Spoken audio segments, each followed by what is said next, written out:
Ryan Blaney came into the 2022 Cup Series season as one of the drivers many experts thought had a legitimate shot at winning the championship after his breakthrough season in 2021 when he won 3 times, including the summer race at Daytona. Not surprisingly, the number 12 car was a favorite heading into the season's opening race on the 2.5-mile superspeedway. After a slow stage 1, the Team Penske car kicked it into another gear and moved up to 11th to close out the second stage. In the final stage, Blaney did Blaney things, surged up to the front, and led for 36 laps. On the final restart, the 28-year-old showed what a good teammate he is by suggesting over the team radio that rookie Penske driver Austin Cindric dropped down in front of him from the outside lane. Blaney later told reporters, based on previous talks with the team, he wasn't going to try and make a move until he was absolutely certain a Penske car would win the race. Coming out of turn 4 and with a good push from his friend Bubba Wallace, Blaney made his move, slid up outside of his teammate, and got squeezed into the fence by that same teammate. Cindric finished just feet ahead of Wallace for the win. Blaney finished 4th. He said all the right things to the media, but you know that finish stung, coming up short in the sport's biggest race for a 3rd time in 6 years, including a couple of runner-ups in 2017 and 2020. After a couple of struggles at California and Las Vegas, Blaney rebounded at Phoenix, where he secured his first of 5 top 10 finishes in the next 6 races. The number 12 car proved through the season's first 10 races that he was going to be a contender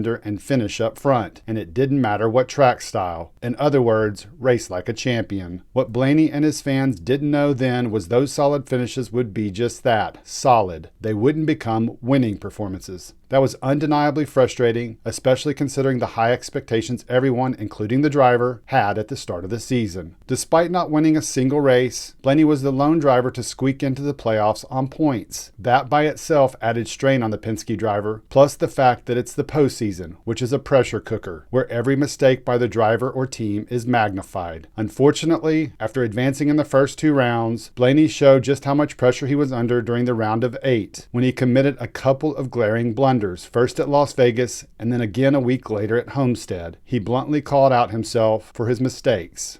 Running 3rd on the green flag stop, and then made a mistake. It's 2 weeks in a row, made mistakes, and cost us a good run, and just couldn't get back up through the field after that. So, unfortunate day, end of the day again, due to driver mistake again. In the final race of the round of 8 at Martinsville, Blaney showed his resiliency and scored a solid 3rd-place finish. However, the previous 2 races were just too big of a hole to dig out from, and he didn't advance to the championship 4. His teammate Joey Logano did. On Sunday in Phoenix, Blaney raced for pride in his first win of the year, and more significantly, trying to avoid recording his first winless season since 2016 when he raced for the Wood brothers. From a championship contender to just trying to win a race was a dramatic shift in expectations. In the desert, on the mile-long track, Blaney had one of the 2 fastest cars. Logano had the other. It was reflected in where they started, with the number 22 on the pole and the 12 car right beside him. And it didn't change throughout the race, as Logano won the first stage with his teammate right behind him, and the pair swapped finishing positions to close out stage 2. Unsurprisingly, in that final stage, the last of the season, it came down to those same 2 Penske cars. Blaney was running faster lap times near the end, but didn't pass. Instead, he served a particular role, according to team owner Roger Penske. Now, were you pulling for Ryan Blaney to actually pass Joey and get the win as well as the championship? I think I told him on the radio, you're his wingman one time, right, with about 10 to go. Now, I think we were fine the way we were. Logano won the race and the championship. Blaney finished 2nd and had nothing else to show for it. In a race that was a microcosm of his season, good, but not good enough. And so after the race, when NBC's Dave Burns caught up with the driver and asked him a basic question, Blaney did not attempt to hide his frustration that had been building for 9 months. Visibly upset after leading over 100 laps and finishing 2nd today, Ryan. What's the nature of your anger? Didn't win, obviously. Dumb question. Really good Menards. Ford all day. Just didn't get the lead on the restart and couldn't pass anybody. Did you have the car to win, and did you not pass your teammate on purpose? We had the car to win and couldn't get by him in dirty air. That's Ryan Blaney, obviously not pleased with the results today.